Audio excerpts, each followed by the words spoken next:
प्रदेश की वर्तमान वित्तीय स्थिति पर यह सदन विचार करे।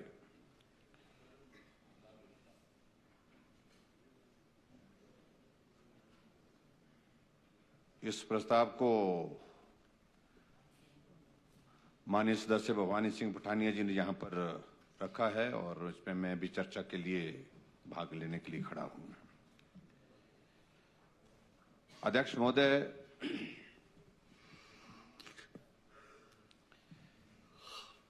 जो वर्तमान में जो प्रदेश की जो आर्थिक परिस्थिति है उस पर चर्चा करने के लिए हमने नियम 67 के अंतर्गत भी प्रस्ताव दिया था और इसलिए दिया था कि पूरा प्रदेश और पूरा देश जानना चाहता था हिमाचल प्रदेश में जो वित्तीय संकट का ये शोर पड़ा है इसकी वस्तुस्थिति क्या है।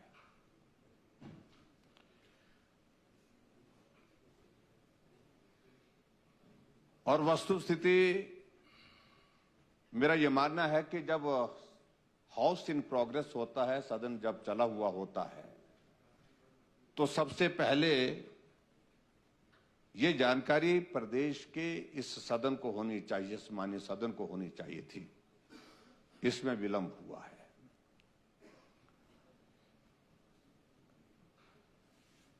आपने व्यवस्था दी कि 130 के अंतर्गत इस चर्चा को हम ला रहे हैं।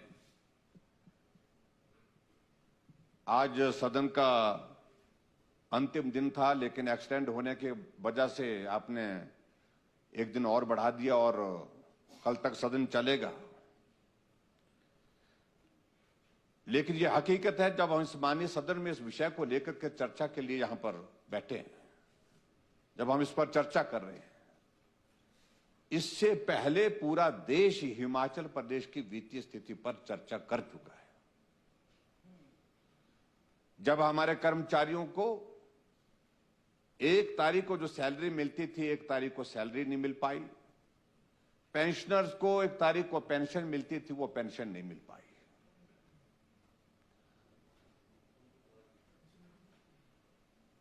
सैलरी के सिलसिले में मुख्यमंत्री जी ने बयान दिया कि 5 तारीख को हम सैलरी देंगे और पेंशन के बारे में आपने सदन को अवगत कराया कि 10 तारीख को हम जो है वो पेंशन देंगे। और अध्यक्ष महोदय, बड़ी स्थिति बड़ी साफ है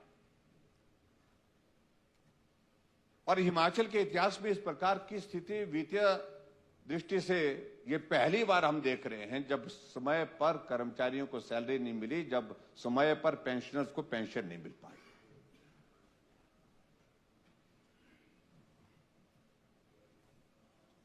स्वाभाविक रूप से इस विषय को लेकर के पूरे देश भर में चर्चा हुई और आज भी मैं इस बात को कह सकता हूं कि अगर आपने सैलरी 6 तारीख को डाली है तो 6 तारीख को डालने की वजह यह थी क्योंकि रेवेन्यू डेफिसिट ग्रांट थी 520 करोड़ रुपए की किस्त जो है वो केंद्र सरकार से आनी थी, उससे आपको सपोर्ट मिला। और उसके बाद आपने पेंशनर्स के लिए अगर बात कही है कि पेंशन 10 तारीख को मिलेगी, तो इसलिए वो 10 तारीख को मिलेगी क्योंकि जो हमारा सेंट्रल टैक्सेस का जो शेयर है, स्टेट का शेयर जो है वो 10 तारीख को मिलेगा और उससे आप फिर पेंशन देने की स्थिति में हो पाएंगे। लगभग वो 750 करोड़ के लगभग जो शेयर बनता है।